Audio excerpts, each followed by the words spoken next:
This is my Quiver review. These are the skis I pretty much exclusively used this winter.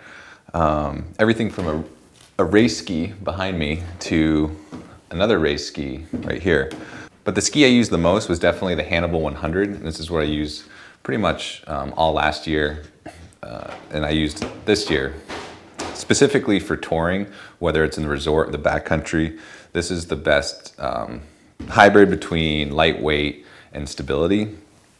You know, you could go something narrower. This is 100 millimeters underfoot, 180 in length, but it's light enough that you can spend a full day in the backcountry, not get too tired, but stable enough that you'll have the confidence, whether that's jumping cliffs or skiing technical lines. This is going to perform incredibly well. Yeah, and in addition, this is my first year using the Radical 2 binding, and I was pretty impressed with the DIN settings. The toe piece now acts more like a traditional binding in that it pivots, so for better release.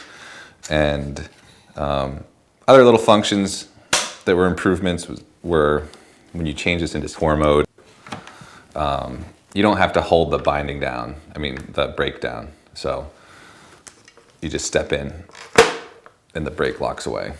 That's a nice little feature. Again, it took a little while to get used to these. When you put these in tour mode, it has to be lined up perfectly before you can pull up. But I was really impressed. I never had any binding issues this season.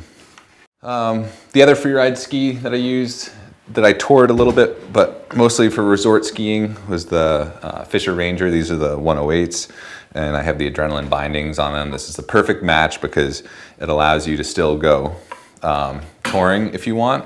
I use the Profoils. They have a toe, they have a tip loop on them, so they go on like so. So this was a lot of fun, being able to have a really beefy ski in the resort, but also take it into the backcountry if you wanted to. If you needed more of an alpine binding, you can definitely do that, but that's gonna be a lot heavier. The other change, this is a huge difference. This is a completely new ski in their lineup. A lot of companies are now going with the carbon lightweight tip and tail, and then heavier around the foot. And their Wattes were more of your traditional groomer carvers. This is different. This is your all mountain crud ski that can also ski groomers. It's going to ski a little different because you only have, with the early rocker and the lightweight, it really feels like a shorter ski than it is. So I'd ski these. These are 182, but I really like the 188s. So I'd upsize a little bit if you have the opportunity, just because the tip and tail reduce the weight. And also, just a quick note on these adrenaline bindings. I didn't think I was really gonna like these just because I'm used to the really lightweight tech bindings, but I found once you got going on them, they performed really well. And then these are my Skimo race skis. These are the Alpatacs, and I've used these for 2 years now, pretty much in all conditions. I've taken them long days in the backcountry, I've used them in the resorts, and I've used them for racing.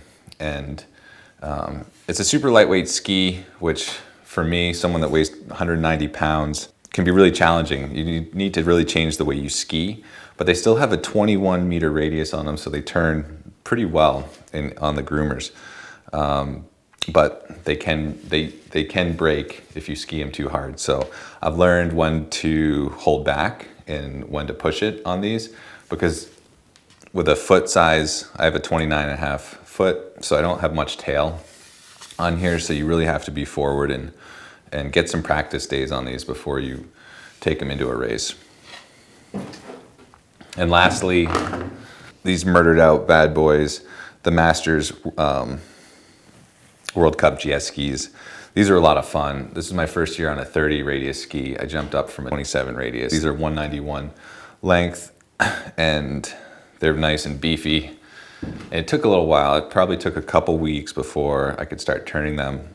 Again, with the radius change, it's a different technique. You can't cheat as much, but by the end of the season, they were great.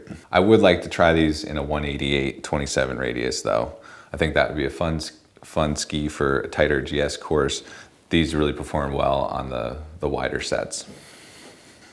Any questions, just comment below and I'll do my best to answer.